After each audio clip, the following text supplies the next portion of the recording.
How's it going, aquarium scientists? It's Professor Fish Tanks here, and in this video I'm going to talk a little bit about the Keystone Clash 2023, how it went, and some of the things I got there. So stay tuned.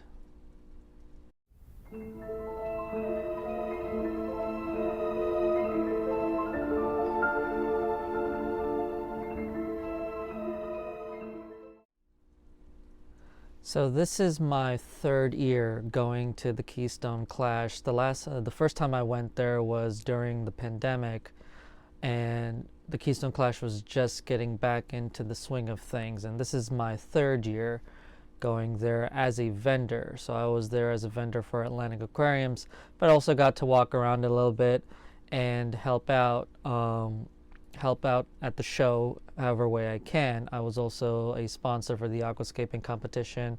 I got to judge the aquascaping competition, which this is my second year doing, which was really fun, and we'll talk a little bit about how that went. And I also got to be a runner at the auction on the Sunday, which was pretty fun. They needed some help with that, and I was more than happy to help out, and ended up also buying some things, which I'll also talk about. So the Keystone Clash is a hobbyist run all species aquarium show that's held every year in Morgantown, Pennsylvania. It's run by two aquarium clubs, the Cichlid Club of York and the Aquarium Society of Lancaster County. I may have said the second club's name wrong, but you get the idea. And it's a pretty old show from what I heard. It was first started by the Cichlid Club of York, and then they teamed up with the other aquarium club, and the Keystone Clash was made. And it's an all species show, predominantly freshwater. However, we're starting to get into saltwater as well. We're trying to bring in more saltwater representation because, although we have our freshwater hobbyists, we have our saltwater hobbyists, they all come into one big aquarium community. We're all keeping fish tanks here.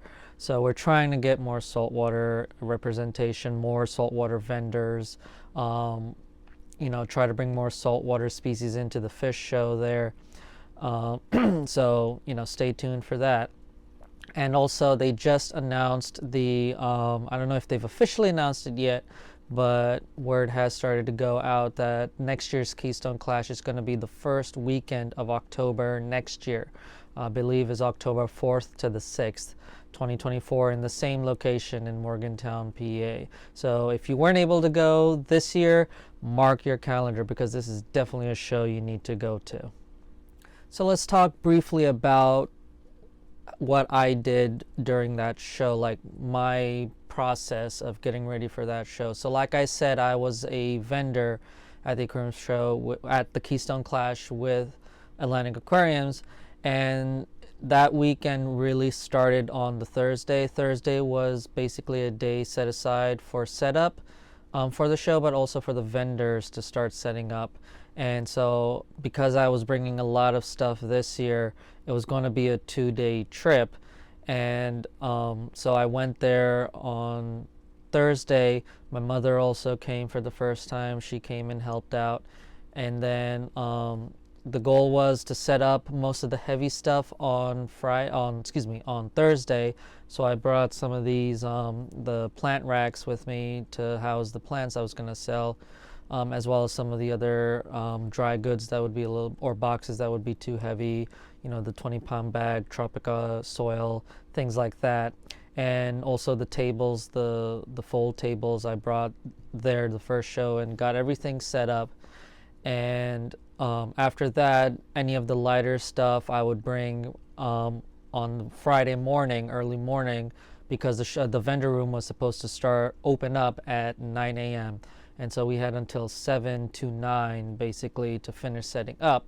And so I got there early morning as well. My mother also came for that one day and, finished setting up everything. And, the show basically started after that. And it was just me. My mother was there for, motherly support, but, she couldn't really run the table on her own. So I tried not to leave my booth much But sometimes I did just to see around, or if I had to go and judge or things like that. And so, my mother was there, and that's also a reason why I wasn't able to really record a lot at the show, was because I was just busy managing my booth on my own. And so, but I was able to get a few videos of the show, which I'll play a B-roll of. But it was a really exciting time. It was a lot bigger this year. Last year we had just one expo hall. So the way that convention center is built is it has multiple rooms. And so last year it was just one room that housed the vendor room, the vendor space, the Give a Kid a Tank program, the fish show, and the aquascaping show competition. And this year, they wanted to go even bigger. And so the vendor room had its own hall. And I believe roughly, maybe, I want to say, there probably were spaces for 70 vendors there.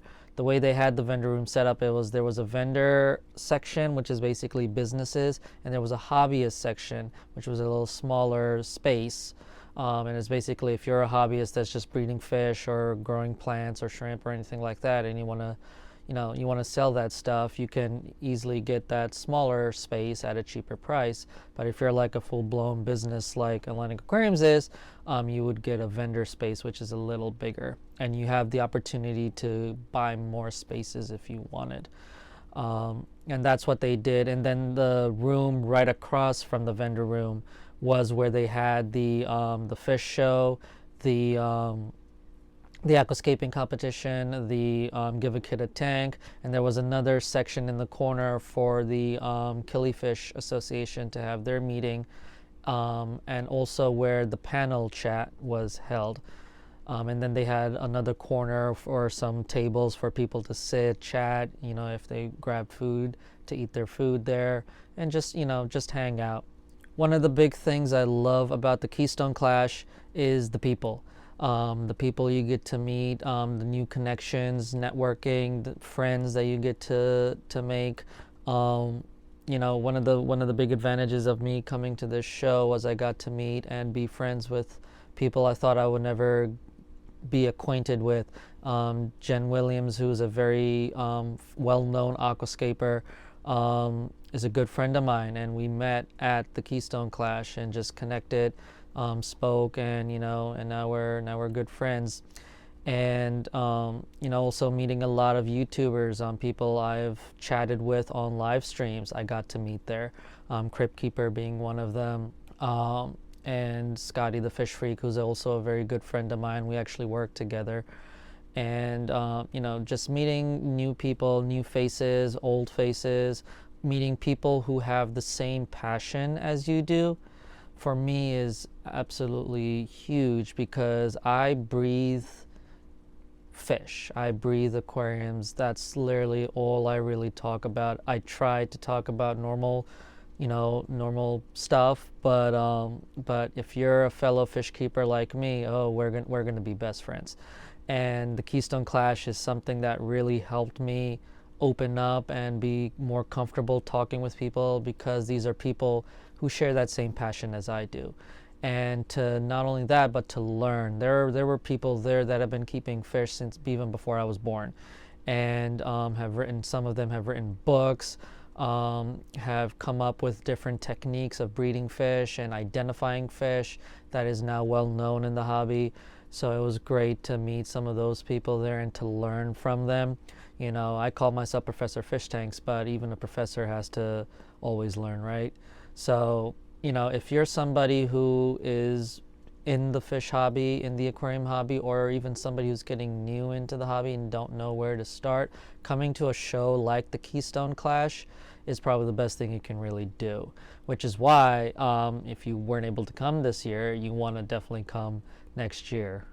So what are some things that I got from the Clash? So in the past 2 years, I really never really bought a lot of, especially live goods, from the Clash, mainly because I don't have that much space. or really need for anything. And this year I decided, I was getting tired with some of the fish I had in this tank right behind me. I had a school of zebra danios and a couple of high fin variatus platies that I rescued from a tank at my university, and I've kept them for a while, and enjoyed them, but it was time to move on, and I wanted to try something new. And one of the things was that I wanted to get back into guppy breeding. I started breeding guppies a while ago and then just stopped, and I wanted to get back into that. And so what I did was the fish that were in here, the zebra danios and the variatus platies, I actually bagged up and brought to the Keystone Clash to register them into the auction. So I ended up selling them at the auction. And what I did was, in this tank, I moved the Vienna guppies. For those of you who don't know what the Vienna guppies are, if you're a follower of Aquarium Co-op, you may have seen a video where Corey brought some guppies from Europe, from a competition that he saw, and he was able to bring some guppies over. They were mostly exclusively sold at Aquarium Co-op after he bred them. And obviously, as the guppies were bred, they were sold. They started to go to different breeders who ended up selling them and actually shipping them. And so I was able to acquire some guppies from a local hobbyist here in Jersey, and I had them in this tank right here, and they bred for a while. But I wanted to move them to a bigger tank, basically this tank. I currently have, I believe, 2 males and a female right now in here, which is not a great trio in my opinion as a live bear breeder. You definitely want 2 females and a male, and I am going to be getting more of these guys from that local breeder soon, to add more to the colony and hopefully get these guys breeding again. And what I added in here were scarlet endlers. So I've kept guppies for a while, but I really wanted to keep some endlers. I started getting into endlers quite recently, and Silver Moon Aquatics, which was a vendor at the Keystone Clash, he had some gorgeous variety of endlers, and ones that really caught my eye were these scarlet endlers. I mean, I wanted all of them, but I just didn't have the tank space to keep all of them. And so I ended up clicking with the scarlet endlers. They looked absolutely gorgeous, and so I ended up buying technically a trio, but he was very kind to give me an extra pair. So thank you, Silver Moon Aquatics. I really appreciate that. And these guys are doing pretty well. They're healthy. They're feeding very well. Might not keep them in here long term. I might move them to a bigger tank. But the goal is as they breed, as they start giving birth to fry, I'm just going to be removing those fry, growing them out in a separate breeding container, and just moving them to bigger enclosures accordingly. And so this tank here behind me, at some point I'm also going to be rescaping, but right now it's just going to work as a breeding system for my Vienna guppy. So that's literally the only fish that are in here. Another thing that I also so the scarlet endlers were one fish that I got from the Keystone Clash. Another fish that I did get was from Small World Aquatics, and that was a group of 6 daisy rice fish. So rice fish were another species of fish that I really wanted to get into. These guys are temperate fish. They work fine in colder waters, and because I don't have a heater in my plant rack, but I wanted to add some fish in there, I decided to go with the rice fish. And so I got 6 initially because I just wasn't sure how well they'll do, but they're doing perfectly fine and are also hiding. So they hide in the back of the tank, rarely come up front. I was able to capture some video of them swimming at the front, but at a distance, because if I go too close to the tank, they're just going to dart right back. I might get more of them, so I might get another group of 6 and hopefully see if they'll start swimming a bit more and get more comfortable. If not, then either I'll move the daisy rice fish to a different tank, or put something in there like a dither fish to kind of get them more comfortable to come out. I don't know, but we'll see how that goes. Right now the lights on that tank just turned off and I'm already starting to see them come out. So, but it could also be because they're hungry. I haven't fed the fish yet, but I will do that at some point. So that's pretty much it in terms of live fish that I got from the Keystone Clash. I didn't go all too out because again I don't have the room to keep a lot of the fish I really wanted to keep. But there were a lot of vendors at the Clash that were selling fish of all different species, all different sizes. You've got shrimp, you've got angels, cichlids. One of my good friends, Carol's Betas, she brought black ram cichlids, black German blue ram cichlids, and I was very tempted to get them, but I just didn't think I was ready for them. Also, the rams that she brought in weren't fully black, but they came from parents who were pretty black. But what I'm looking for in terms of investing in a fish like that, I want them to be pure, pretty much like, I believe they call them phantom rams or like jet black rams. Those are what I want to get. And I told her, I was like, if you bring like really real black colored rams next year, I'll definitely buy some from you. But I had to pass on those, but they were very tempting. So you've got a lot of plant vendors there. I was one of the plant vendors. We've got shrimp of all different species. The Garden of Eden was there and had just a great variety of shrimp. You've got the Berlin green angels that were there as well. Some really, really cool fish there. And so, the variety is there. It's just a matter of trying to control yourself from, just buying everything. And I'm a sucker for that. So I really, really had to control myself and just get those 2 fish. And then on top of that, when it came to the auction, what I ended up buying were these 2 plants here. So one of them, I believe, is the Ludwigia red skeleton, and the one right next to that is, I believe, Rotala species orange juice. And these are just 2 really interesting names. But they were at the auction. They were going for pretty cheap, pretty much.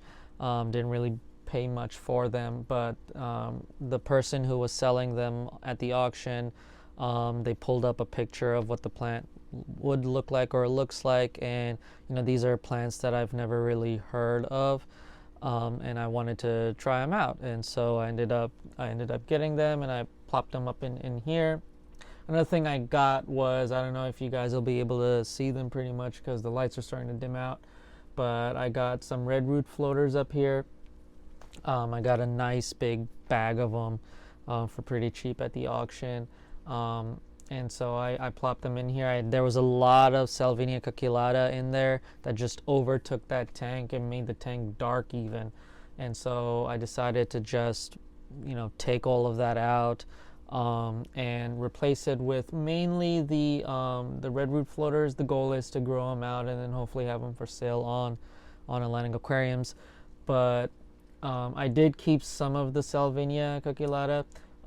It's just that I need to make sure I keep track of population control, and then I also have some Amazon frogbit in there, but because they haven't spread out a lot, light can actually go down through the tank and it just looks cleaner, really. Obviously for these guys you really want to put them under good lighting if you really want that red to pop, so I have to make sure that they're not being too overshadowed by the floating plants. So that's pretty much the live goods that I got from the Clash. So with the auction, I got those two plants, those three plants. And then another thing that I actually won at the auction was this Zoomed Terra pump. And it's basically it's aquatic habitat drain pump. So if you look too closely, it's basically a pump where the water's going from underneath right here. And it's a way for you technically to drain not only fully aquatic habitats, but like semi-aquatic paludarium habitats, or you can also use them for pumping water into a habitat. And I really wanted a pump like that for water changes because it is just a pain, especially for the plant racks. It's not as bad to siphon water out. It's just putting water back in is a pain in the butt. I have to basically put water in a 5-gallon Home Depot bucket, put some dechlorinator in there, and then I had to pour it in. With the plant racks, I basically took a step ladder and I would put the bucket on top of that and then siphon water from that bucket into the tanks. For somebody like this or the other tank there, I would just have like a gallon containers that I would fill up with water and pour in. That's not really a big issue for me. It's just these plant racks that was a big issue. And so with that pump, it just made things a lot more easier. Still have to carry buckets, unfortunately. I might try and see if I can find a longer hose where it would basically I would have to just leave the bucket in the bathroom and just plop the pump in there and just have it pump right directly into the tanks. One of the cool things about this pump is it has an on-off switch on it, so I don't have to unplug the pump. I can just have the switch near me. Once I see that it's starting to run dry, I'll just switch the pump off, and it just makes life way easier. So when that came up on the auction, I didn't even know it was going to be coming up on the auction, even though you can technically go to my group auctions and see what was going to be at the auction at the Clash. I didn't know it was going to be there, and so when I saw it, I was like, I had my bidder number up. I was like, I'm buying this, I don't care. And thankfully I was able to get it for a pretty reasonable price. And so another thing I got was obviously artwork. You can't have too much artwork, right? This isn't necessarily like a drawing or a graphic designed artwork, but is actually a photograph. But photographs are artwork as well, and it's basically a juvenile emperor angel, a saltwater angel. And there's a funny story with this. When they were presenting this at the auction, on the back, you can see it says, I don't know if you can really see it, it says Emperor Angel right there. And just to let you guys know who did this, it was at Live Swimmingly, aquatic biologist. So I believe this is somebody who does underwater photography, maybe. I could be wrong, but it was just funny because the auctioneer was presenting it as a Emperor Angel, and somebody shouted that it wasn't. And they didn't mention that it had the name on the back, and me being all the way at the back of the room, away from the where the auctioneers were, I was like, nope, that's an Emperor Angel. It's a juvenile Emperor Angel. being a classic marine biologist, I was like, nope, that's a juvenile Emperor Angel. And I had two ladies sitting next to me who were also looking it up. They were very curious, and I was able to talk with them, and they learned something new, and they got to see what a juvenile emperor angel looks like, and were completely amazed at the fact that a fish would grow from this to a completely different body shape, coloration, size, and it's just one of the wonders of the aquatic world. And you'd be surprised how many fish look when they're juveniles versus when they're adults. So so obviously I got this picture as well. I thought it was a really cool picture to have. I'm not only a freshwater hobbyist, I'm also a saltwater hobbyist. So, you know, it doesn't hurt to get more artwork, right? My mother, however, was not very happy about that. So just a little bit more about the Keystone Clash. I mean, it wasn't just the vendor room or the competitions. There was also a hospitality room. There was also a YouTuber lounge, so there were a lot of YouTubers there. I would expect that almost all of the rooms at that hotel.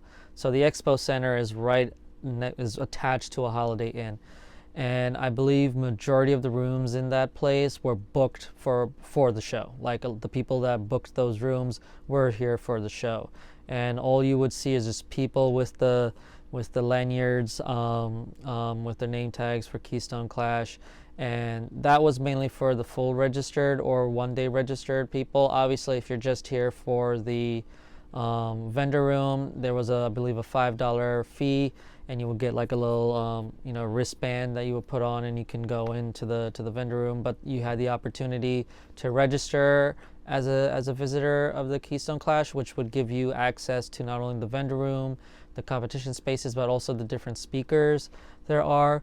You would get a goodie bag, I believe, if you were a full registered guest. Just a lot of perks, really. If you go to their website, keystoneclash.com, you would see what was available there, and it was just a really, really great show. It ended really quick. I didn't even notice it.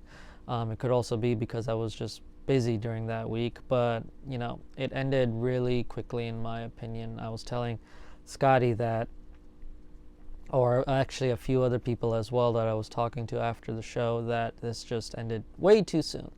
And it was very tiring. I remember when I got the fish on Saturday, because Saturday was the last day for the vendor room to be open. So I had to bring the fish home, and I didn't get home until, I want to say, maybe, I don't know, like almost 9:30, I want to say. And it's an hour drive from where I live to the Clash. And I remember just coming home, getting everything done. I had to bring the plant racks with me, and set those up. I did water changes on these two tanks, and then it was acclimating the fish. That took a while. Swapping fish, bagging the fish that were in here for the auction on Sunday. And I did not lay down in my bed until like early morning. I maybe laid down for like 15 minutes, got right back up, took a shower, and went back to the show on Sunday. Mainly because if you didn't finish as a vendor, if you didn't finish clearing your booth on Saturday, you had to do that on Sunday up until, I believe, noon. By noon, that entire hall had to be cleared out. And so I wanted to make sure I was there early enough that I could clear all the remaining stuff, and then do it on time for the auction, which was going to start at 11:30. So I had to go there with the mindset that although I'm supposed to clear up by noon, I needed to do it early so that I can go to the auction, which I believe this was my second time actually going to the auction at the Keystone Clash. And so I was able to do that, and thankfully most of the heavy stuff I brought with me on Saturday, and the lighter stuff I was able to do on Sunday. It did not help that it was raining. And it was funny because during one of Scotty's live streams, when we were talking about the Keystone Clash, and somebody mentioned that last year it was raining at the Clash, and lo and behold, this year it was raining again. So we've been having rain for almost the entire half month of September, really. So luckily today it was sunny outside, later afternoon, which was great. But I just found it funny, and I was supposed to tell Scotty about that, and I forgot. But Scotty, if you're watching, you might get a chuckle out of that too.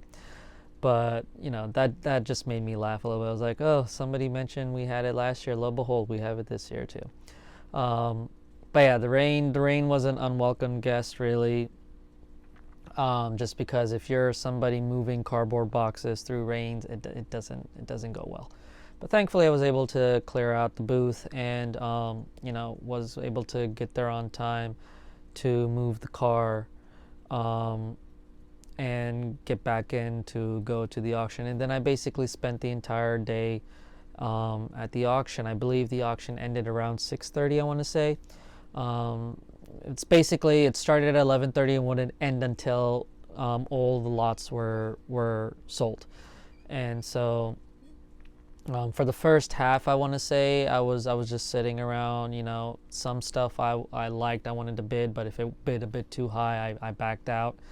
There was one really nice tank from the aquascaping competition, which was put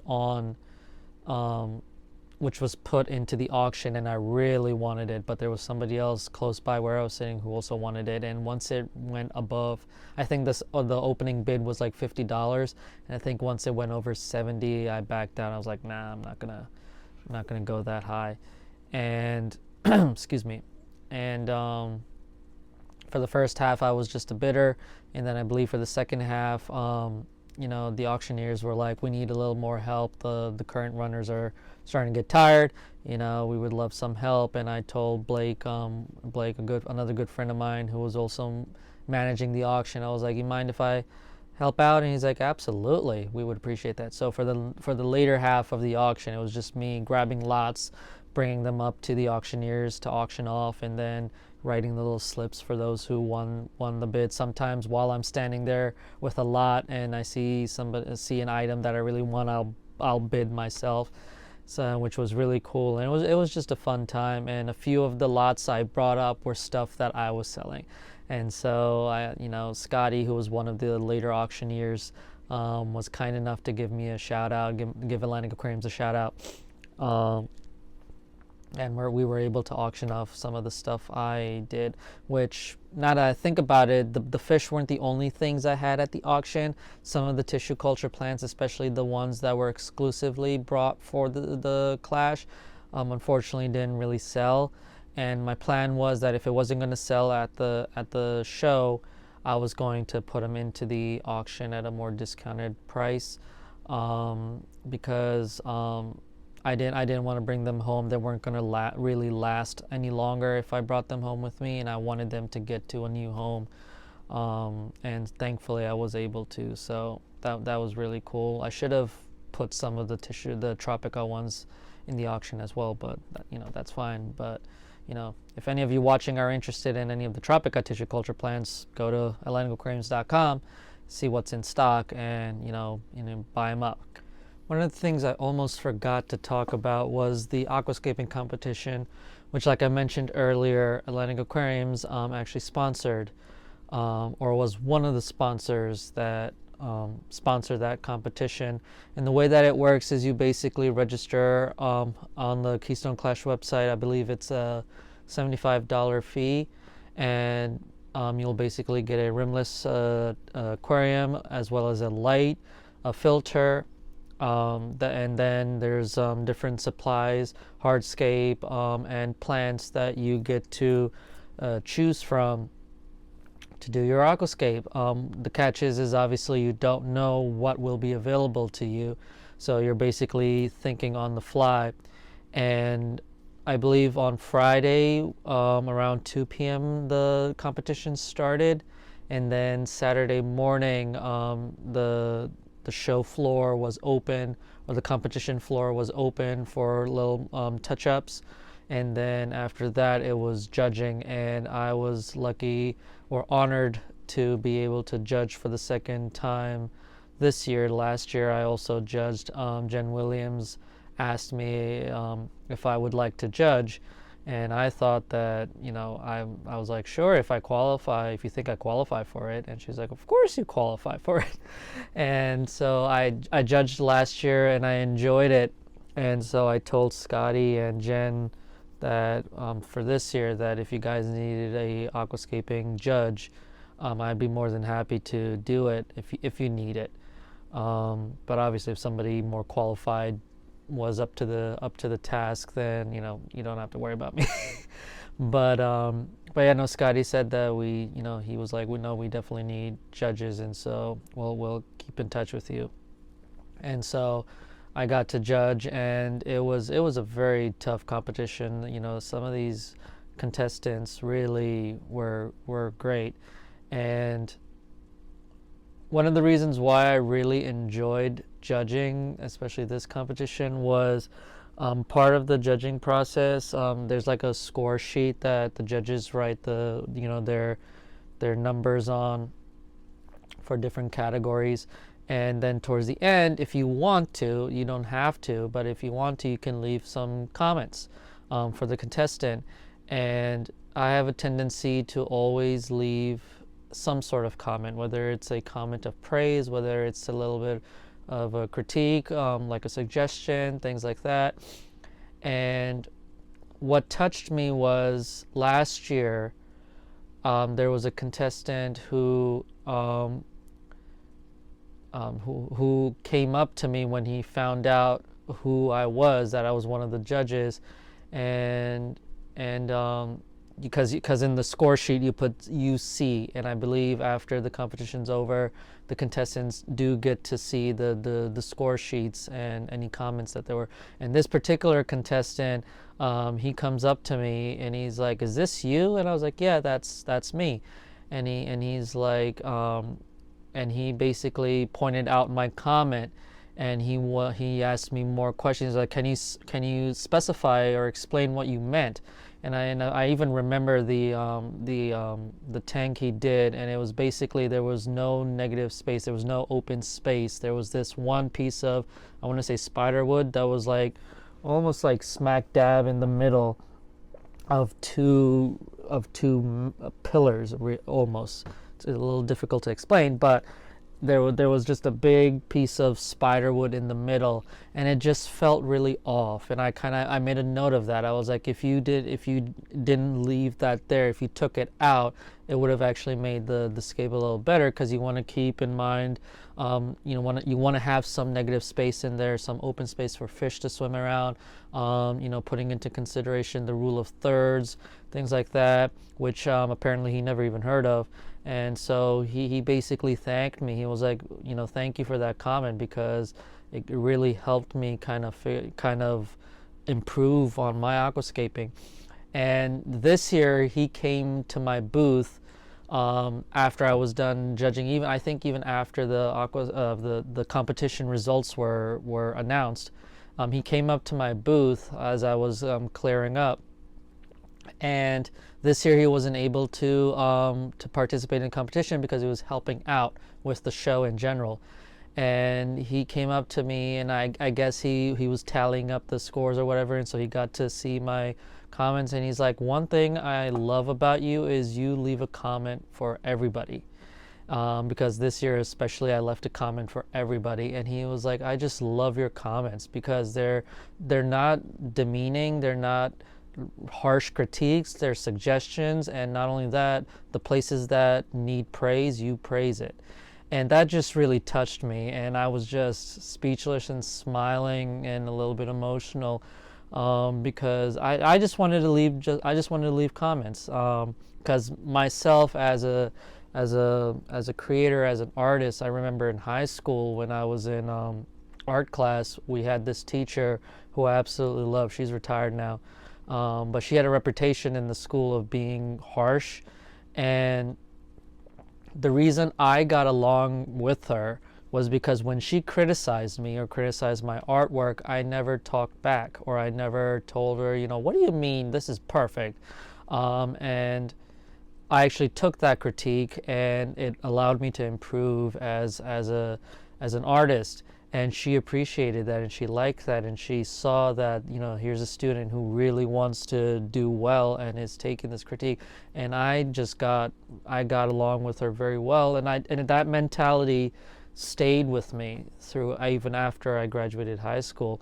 And so I was, whenever I was writing those comments, I tried my best to not be too harsh, but to leave some suggestions of what if I was aquascaping this, or if I was thinking of this, how would I go about it? And then obviously the places where I thought were beautiful, I made sure to let them know that, you know, this was overall was a really beautiful scape, and a lot of the scapes there were.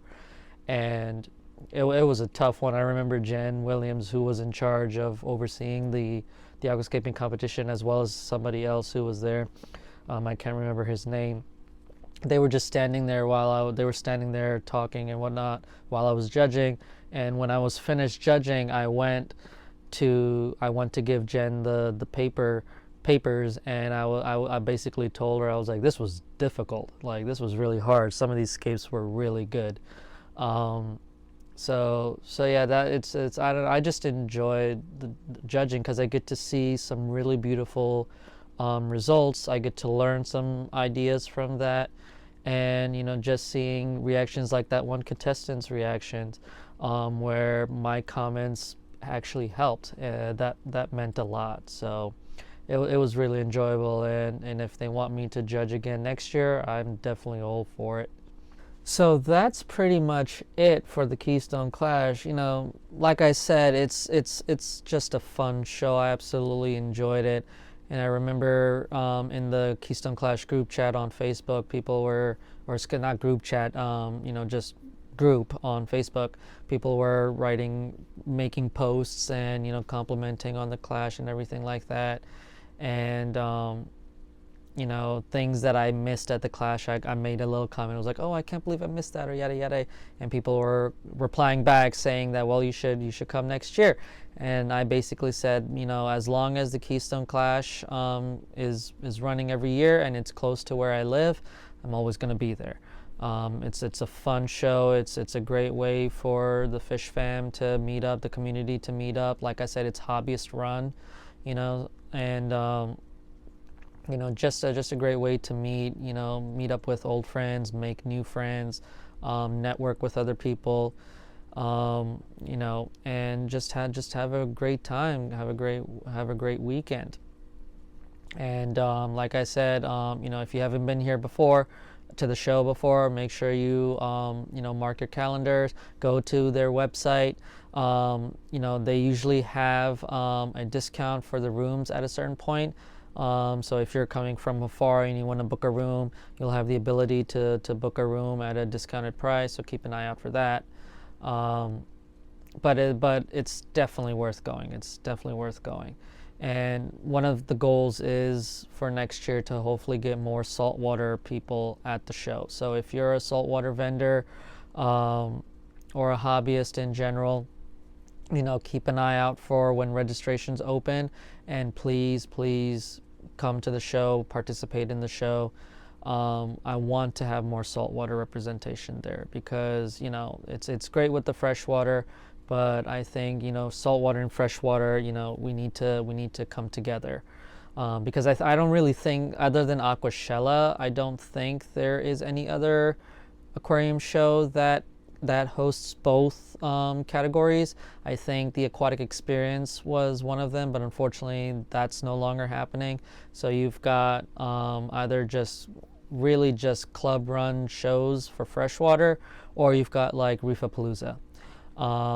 And so, but you know, one of my dreams and one of Scotty's dreams, who is actually the chairperson of the Clash, you know, we want to bring more saltwater into the show. So if you know anybody who's a saltwater hobbyist or a business owner or somebody who frags corals, you know, one of our goals is hopefully to host a frag swap at the Clash. So keep an eye out for that. But I definitely want to see more saltwater next year. We had, I think, including myself, maybe 3 saltwater vendors there, and then a few submissions to the saltwater category for the fish show.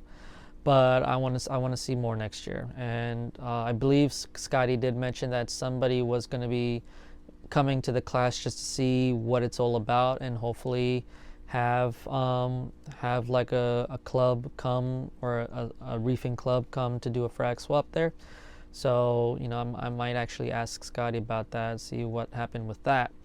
But that's definitely one thing that we really want to do for next year, is to bring more saltwater into the show. So stay tuned for that. And that's pretty much it, guys. Again, thank you very much for stopping by. If you haven't already, make sure you hit that subscribe button and hit the notification bell so you don't miss a video of mine.